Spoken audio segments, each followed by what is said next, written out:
Hello friends, welcome back to the another video lecture of software engineering subject.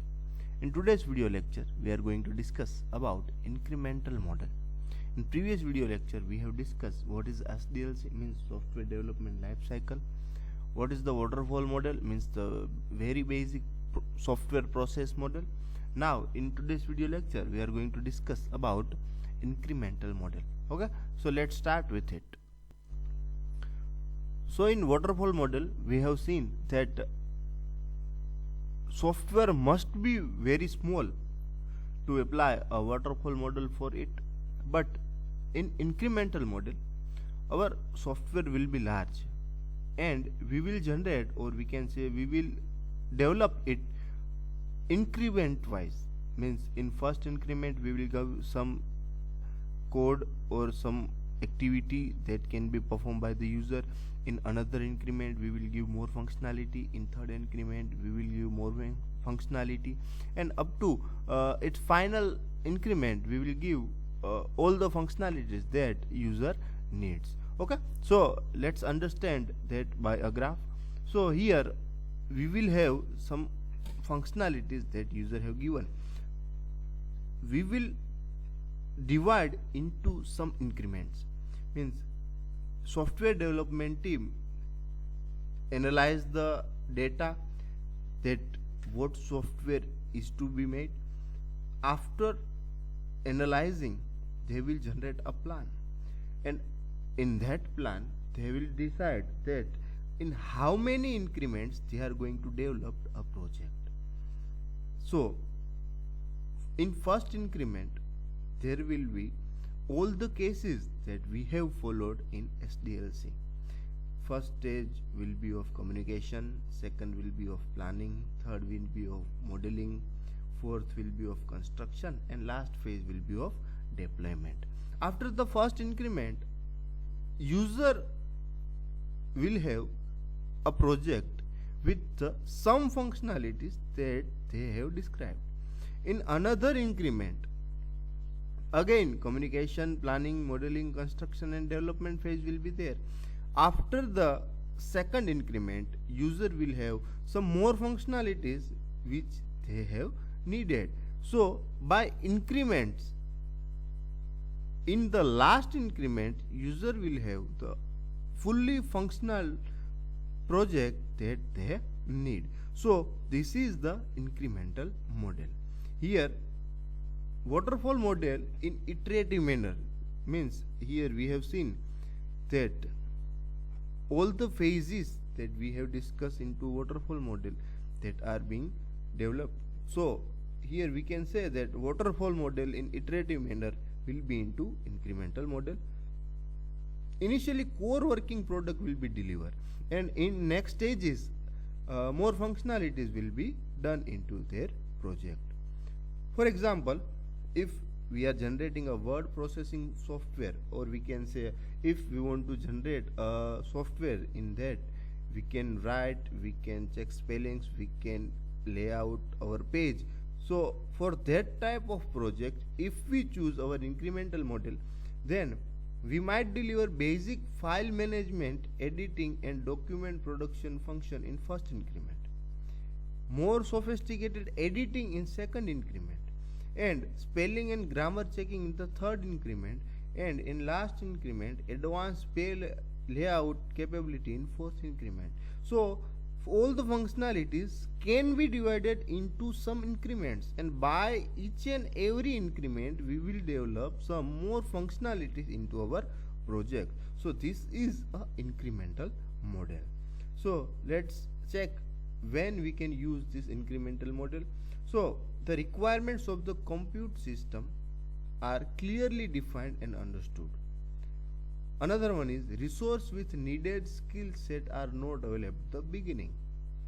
What are the advantages of incremental model? First one is generates working software quickly and early during the software life cycle, because we will have to generate some very basic functionality for the project. Next is it is easier to test and debug during small iteration. Customer can respond to each build. Lowers initial delivery cost. and easier to manage risk because risky pieces are identified and handled during iterations. So this is the advantage of incremental model. Now let's check drawbacks or disadvantages. So need good planning and designing means if we have a full project idea, then we will have to plan that which are the iterations that we are going to made. Need a clear and complete definition of the whole system before it can be broken down and built incrementally. Total cost is higher than waterfall because each and every step will followed for the each and every increments. This was the incremental model. Now we are going to discuss about RAD model. RAD means rapid application development. So in rapid application development, our communication phase will be there as like our waterfall model. After it, our planning phase will be there as like our waterfall model. But after planning phase, modeling construction will be divided into several teams. Means after the planning, work will be divided for the several teams. Here work is divided for the 3 teams. So 3 teams will be model and construct, model and construct, model and construct. Means work will be divided into several teams. After construction phase, development phase will be there as per our waterfall model. So here you can see that after the planning phase, work is done simultaneously. So if we work together in several teams, then our process will be faster in development. Okay, so that is the name of this model, rapid application development. This will be rapid form. Okay, so here business modeling, data modeling and process modeling will be done by these modeling teams. In construction, automatic code generation, testing and component reuse will be there. In deployment phase, integration, delivery and feedback will be there. But our main purpose is that after the planning phase, our work will divide into several teams, and that teams will do modeling as well as construction. After the construction phase, all work will be merged and it will be deployed. It is a type of incremental model in which components or functions are developed in parallel. Rapid development is achieved by component-based construction. Component-based construction means if we have already made some components that we can directly use our software, so that will be our component-based construction. This can quickly give the customer something to see and use to provide feedback. First phase, that is communication. In it, to understand business problem, that is also a phase of SDLC. Second one is planning. In planning, multiple software teams work in parallel to different system or modules. In modeling, there will be 3 types of modeling. First one is business modeling. In it, information flow among the business. Example, what kind of information drives, who is going to generate information, and from where information come and goes. Second will be data modeling. In it, information refines into set of data objects that are needed to support business. And in third, process modeling, data object transformed to information flow necessary to implement businesses. Okay, after modeling, there will be phase of construction. In construction, highlighting the use of pre-existing software component that we have already discussed, that if we have some pre-existing software component are there, then we can directly join them into our software. Last step is deployment. In deployment, delivery to customer basis for subsequent iteration. Now main question is that when we can use this RAD model. So there is a need to create a system that can be modularized in 2 or 3 months of time. So our answer is that when we have to complete our project into 2-3 months, or we can say 60 to 90 days, then we can use this model.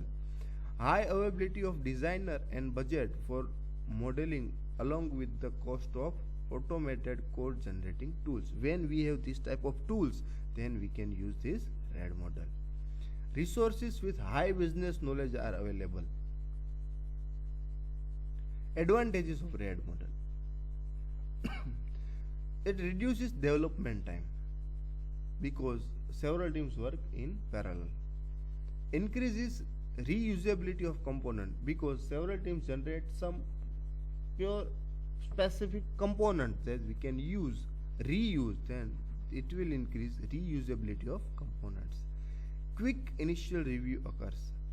Encourages customer feedback because we deliver our item very soon. Integration from very beginning solves a lot of integration issues. Now, what are the drawback or disadvantages of RAD model? So, for large but scalable projects, RAD requires sufficient human resources. Another one is projects fail if developer and customers are not committed in much shortened time frame. Problematic if system cannot be modularized. Not appropriate with technical risk are high, means heavy use of new technology. So this is the rapid application development. Okay, so today we have seen two types of model. First one is incremental, or we can say iterative